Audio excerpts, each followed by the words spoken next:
इस वीडियो में बोले गए हर वह शब्द जो आपका सोचने सुनने का नज़रिया बदल देगा। कई लोग कहते हैं कि मोटिवेशन चाहिए आगे बढ़ने के लिए, पर सच्चाई ये है कि मोटिवेशन जितना खतरनाक है उतना शायद ही कुछ और हो। क्योंकि मोटिवेशन आपको शुरुआत तो करवा देता है लेकिन टिकने नहीं देता, और ज़िंदगी में जो टिक गया वही जीत गया। आपने नोटिस किया होगा, जिस दिन मूड अच्छा होता है उस दिन तुम 4-4 घंटे पढ़ लेते हो, जिम में 2-2 घंटे निकाल देते हो, और जिस दिन मन नहीं होता उस दिन 10 मिनट भी नहीं टिकते। तो इसका मतलब क्या हुआ कि आपका कंट्रोल आपके हाथ में नहीं है, आपका कंट्रोल आपके मूड के हाथ में है। और जो इंसान अपने मूड के हिसाब से काम करता है वो कभी भी बड़ा नहीं बन सकता, क्योंकि मूड रोज़ बदलता है लेकिन रिजल्ट रोज़ नहीं बदलते।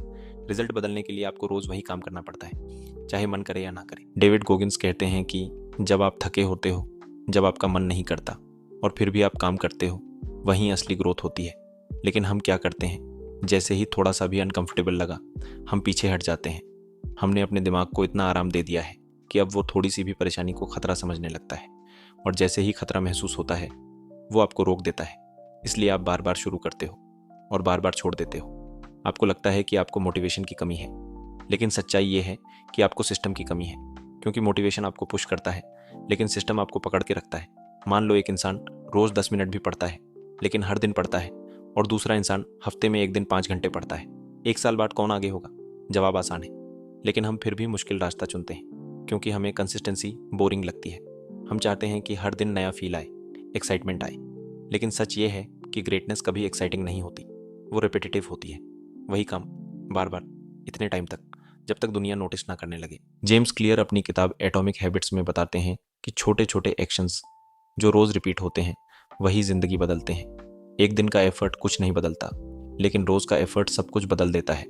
लेकिन प्रॉब्लम यह है कि हम रिजल्ट जल्दी चाहते हैं। हमें आज मेहनत करके कल रिजल्ट चाहिए, और जब कल रिजल्ट नहीं मिलता तो हम डायरेक्शन बदल देते हैं। फिर नया प्लान, फिर नई शुरुआत, फिर वही साइकिल।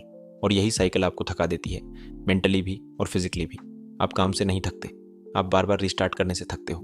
कंसिस्टेंसी का मतलब ये नहीं कि आप परफेक्ट हो, कंसिस्टेंसी का मतलब ये है कि आप इम्परफेक्ट होते हुए भी रुके नहीं। कुछ दिन अच्छा जाएगा, कुछ दिन खराब जाएगा, लेकिन आप फिर भी करते रहोगे। एक दिन ऐसा आएगा जब आपको मोटिवेशन की ज़रूरत ही नहीं पड़ेगी, क्योंकि आपका दिमाग समझ जाएगा कि ये काम करना ही है, चाहे कुछ भी हो। और जब ये लेवल आ जाता है तब काम आदत बन जाता है, और आदत कैरेक्टर बनाती है, और कैरेक्टर आपकी डेस्टिनी डिसाइड करता है। तो अगर आप सच में आगे बढ़ना चाहते हो तो मोटिवेशन के पीछे भागना छोड़ो और कंसिस्टेंसी के पीछे भागो। क्योंकि मोटिवेशन टेम्परेरी है लेकिन कंसिस्टेंसी परमानेंट है। अगर ये बात समझ आ गई तो आज से डिसाइड करो, चाहे मन करे या ना करे, रोज़ थोड़ा थोड़ा करना है, बिना रुके, बिना एक्सक्यूज़ के। क्योंकि आखिर में जीत उसी की होती है जो सबसे ज़्यादा मोटिवेटेड नहीं था, बल्कि जो सबसे ज़्यादा कंसिस्टेंट था। अगर आप भी हर बार मोटिवेशन के भरोसे शुरू करके बीच में छोड़ देते हो तो आज एक छोटा सा डिसीजन लो। आज से मोटिवेशन नहीं, कंसिस्टेंसी पे चलना है। कमेंट में सिर्फ कंसिस्टेंट लिखो, और खुद से वादा करो कि अब चाहे मन करे या ना करे रोज़ थोड़ा थोड़ा आगे बढ़ना है। क्योंकि याद रखना, शुरू करने वाले बहुत होते हैं लेकिन आखिर तक टिकने वाले ही जीतते हैं। आगे आने वाले समय में भी मोटिवेटेड रहना चाहते हो तो सब्सक्राइब कर दो, जिससे आपको याद आता रहेगा। आपका भाई वेलमोरा। Bye bye.